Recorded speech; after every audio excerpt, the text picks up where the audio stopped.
In the universe of startups, vision is just the beginning. Our startup leaders share the lessons that build the future. Join the conversation.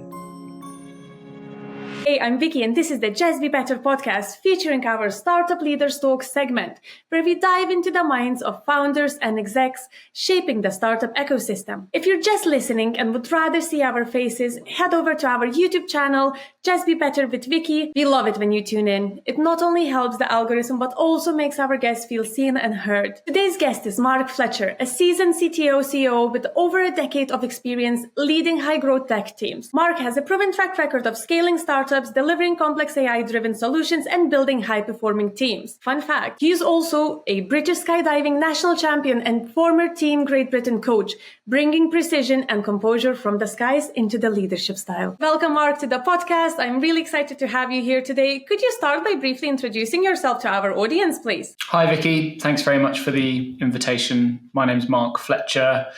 I've been a CTO for over 10 years at AI SaaS businesses, and for a little bit over the last 12 months, I've also been filling in COO capacity. And thanks very much for inviting me on your podcast. So you've been in a professional environment for quite a few years now, Marc. Do you still remember what was the very first job you ever had, the very first paid job you ever had? It was a long way from the technology side of things that I deal with now.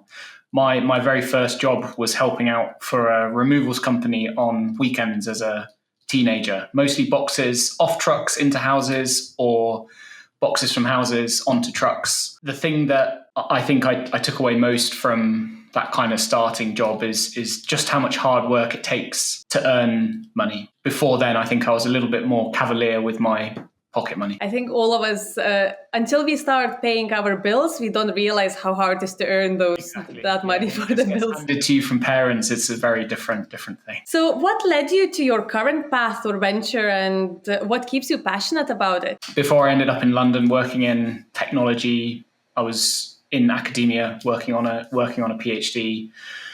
And the thing that really brought me to London and doing what I do now is really recognizing that where I'm most motivated is where technology meets business. You know, if it's just research, just technology, there's not really enough there for me. And if it's just business, same kind of problem. You know, so I really love where those two get smashed together in the mixer that is startups and the London scene. And can you share a defining moment in your career, Marc, that changed your perspective or direction in general? Yeah, I think it was completing a PhD. At that point in my life, I was looking for direction, a little bit of understanding of what I would enjoy. Although I loved the challenges associated with pure research, I think that it gave me that perspective that it doesn't move that quickly. You know, if you prefer a fast-paced environment, then academia wasn't really the route for me or for anyone that ends up in a similar position. And I think it gave me the clarity to know, what is it I wanted to do as a full-time career. I think to me, PhD is one of the things that it just seems like one of the hardest things you can do in your professional career, especially knowing how little you get paid during that time, and you have to devote majority of your life doing a lot of research essentially for the good of your heart. Yeah, you really have to love the research and love trying to advance the understanding that people have. You definitely don't do it for the money. I think I would have gotten a lot more out of it and probably enjoyed it a lot more as well if my supervisor hadn't got forcibly retired during my first year. And without that additional supervision and direction, it really made everything that goes along with trying to complete a PhD multiple times harder. How would you describe your current company's culture that you're working in? Yeah, really, really good question. So achieving a great culture is definitely something that you have to do proactively. And I can say from experience, it's much easier said than done. I'm always aiming to achieve generative culture. So that's good information flow, everyone's sort of consciously trying to understand what are we trying to achieve. Everyone's cooperating, and there's a lot of trust across people, particularly amongst the most important outcomes.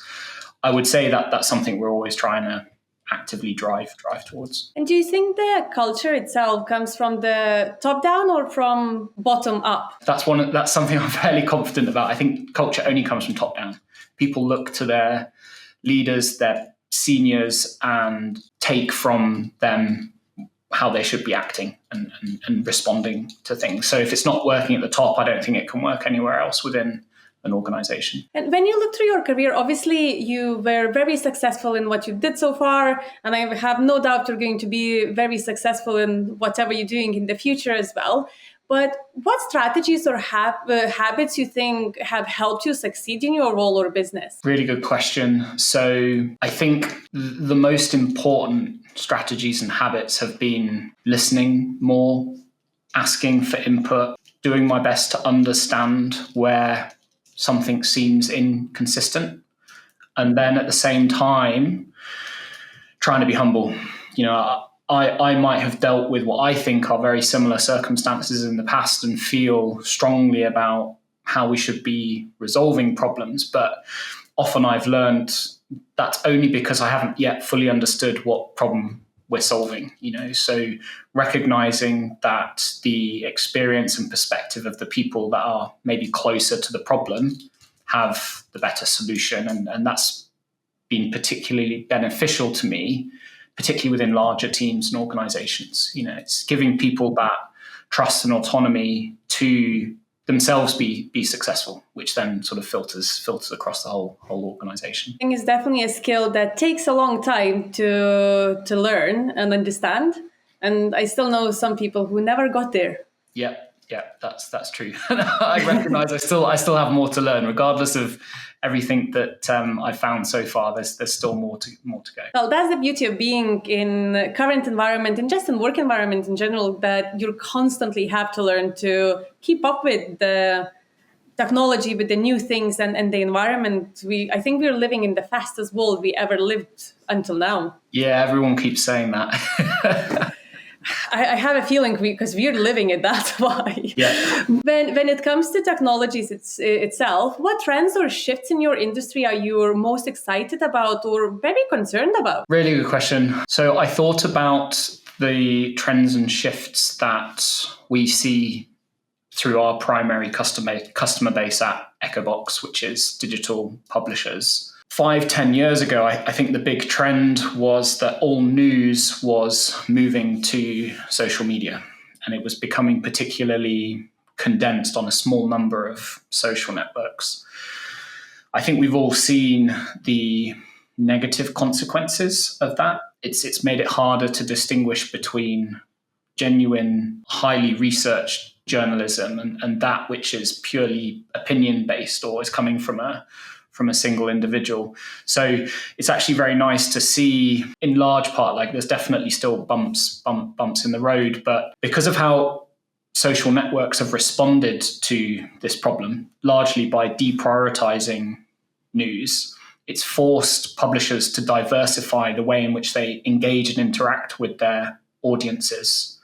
And I think that's going to help rekindle a focus or make it a little bit easier for readers and consumers of news to recognize what's good information, good journalism, versus that which is better seen as entertainment. So I'm hoping to see more positive outcomes of that in the next couple of years. I really hope for that too, especially nowadays. I think you open the news and there's about 300 different articles from different sources, and it's very hard to filter which one is actually high quality and which one is a little bit of a conspiracy and which one is just piece of fun and entertainment. Exactly. And we've seen that, even the tech providers like Apple, they are trying to contribute in a positive way to this. However, when they deploy technologies in an unsuccessful way, as they did with their news summaries recently, we've also seen that they have to make changes. So, I think there's really positive innovation happening in that space. And, I'm excited for how it's going to help all of us and the planet, move forward in a more collaborative way. If you were to speak with someone who's want to start in your industry or wants to start in technology,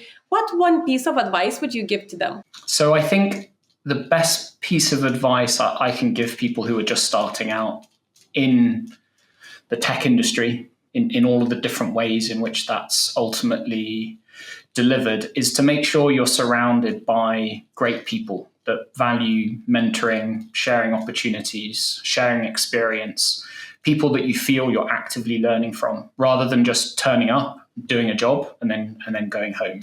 I think one of the things being in this kind of industry really values is that constant progression, constant learning, being better tomorrow than you are today, which does mean making mistakes and learning from those and taking the lessons from it. But that's the advice I give people who are just starting out. I really love this one. Thank you for that. My pleasure. So as we finish our first part of the interview, I think I mentioned that the second part of the conversation is Speedy Startup.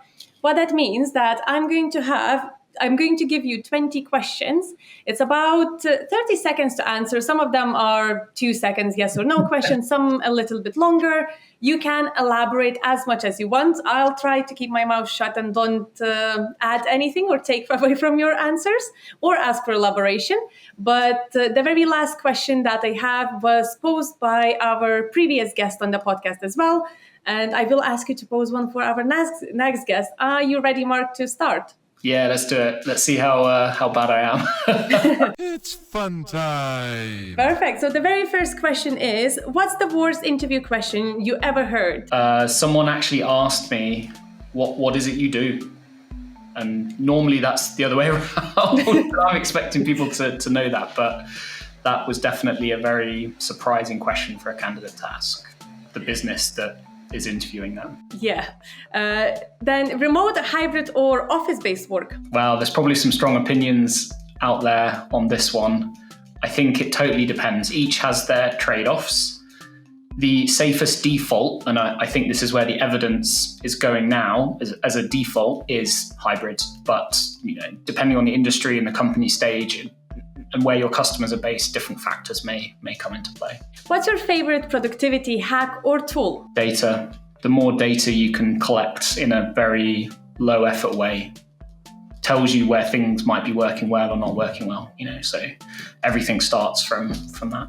What's the weirdest job or project you ever had? Oh man. So I think this was around the same time I was working for the removals company on weekends. We had a large pallet split open in the warehouse, and it was filled with can tops. So these peelable can tops that you get on pet food, that kind of thing.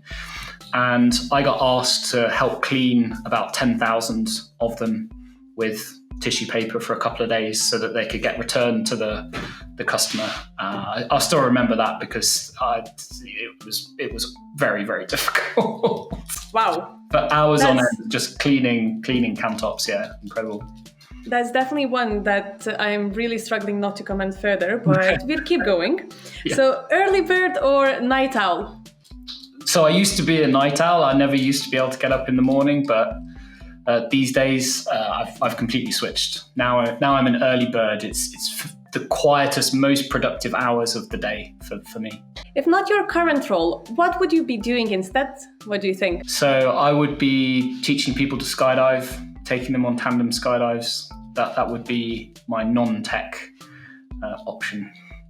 What's your go-to karaoke song? I'm terrible at karaoke. No one ever wants to hear me sing. I would all never want to do are. that to people. So I will always be back up to people if they want someone to go up there with them. And then in that case, I will sing anything if it's to support others. Describe your company culture in one word. Inconsistent. What's the most overrated buzzword in business right now? Gen AI. What's one thing you wish you could automate in your personal life? The whole lot. I don't know. Maybe cooking dinner. Oh, that's a good one. What's your biggest work pet peeve? A lack of transparency. What's the best perk or benefit you ever had at your job? You might like this one. So the best perk for me, I think, is always caffeine. So in all of its different forms, coffee, Red Bull, Coke. This is what really keeps me productive at the harder points during the day or the afternoon, normally just after lunch.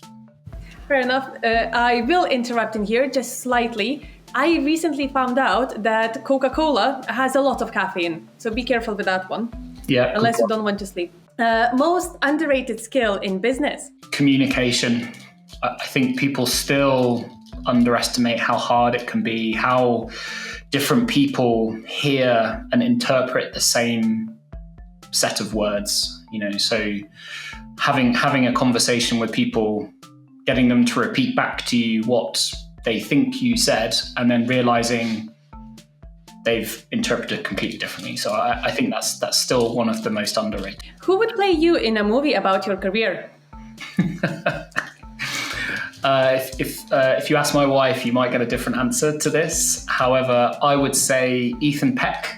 He is well known for playing Spock in Star Trek. Okay. He's generally a very calm and logical character, but underneath there's a lot of strong emotions that he's trying to control and make sure he expresses them correctly to other people. I might ask your wife for another answer as well. Should salary always be included in job ads? Yes or no? Tough one. I think it depends on the job. I think a lot of the time when it comes to hiring, one of the things we don't want to do as a recruiter is artificially restrict or limit the candidates that might apply. And I think for some roles, including the salary can discourage people. And speaking as someone who's hired a lot of people over the years, sometimes when you do have a job ad out, you're not 100% confident what it is you're looking for. Often you have a problem that you're trying to solve, but you're not sure what the right candidate might be. So not including the salary in those cases, I think can make it more flexible. However, again, I know there's caveats, things like that. What role will disappear first because of AI? Hypothetically. If not software engineers. I'll try to. I always put the hypothetically. Just I don't want to get cancelled within the first episode. Yeah, exactly. I would have to say taxi drivers. That feels like one of the roles that's really getting closed in on by businesses looking to automate that part of the process. Interesting. What's the best one sentence advice you ever received? So many advice. I love advice, but the one best sentence is probably work to live, don't live to work. Love this. Finish the sentence. Startups are the fastest, craziest, but most rewarding place to learn new business skills. What advice would you give to someone considering working in a startup? Speak to others as much as you can to work out, is it going to be the right kind of environment for you? I've worked with many people, particularly if it's their first role over the years. And in some cases, people it doesn't work well with the environment. So make sure that it's going to be right for you. What's one mistake you think all first-time founders make? I wish I had spoken to enough founders to know that. So I can't speak for all of them, but something I've heard other people and founders themselves talk about is not sufficiently listening to or valuing expertise and experience when they're starting out, feeling that they have a better way. And that might be correct some of the time, but the other 95%, the tried and tested way might be better. And the last question, the question that has been posed to you by my previous guest, Ivan, how to find balance between building a company or working in a fast-paced company whilst building it and being happy? Thanks, Ivan. I think that's always a challenge, and I wouldn't say I found the right way yet. The approach I do try to take, though, is make everything about building a company something you enjoy, that you can get happiness from. As soon as there's no happiness and there's no enjoyment, maybe look to other things or make changes so that you can get back to that kind of point. Like, it's always going to be hard, but it can be enjoyable. And could you pose a question to my next guest, Marc? Yeah, thanks. So something I have started increasingly asking people is, what is the book, podcast, or resource you feel is most helpful within industry right now? Just be better, just saying. The best podcast there is at the moment on the market. Exactly. But thank you for the question, and thank you for being here today, Marc. As I said, it's very quick, but was very, very good to hear all of your insights, and I cannot wait to share that with our audience. Likewise, thanks, Vicky. I hope everyone's enjoyed listening. Thanks for being part of these journeys. Keep leading, keep building. See you next time. If you enjoyed this, don't forget to like, subscribe, and share your insights.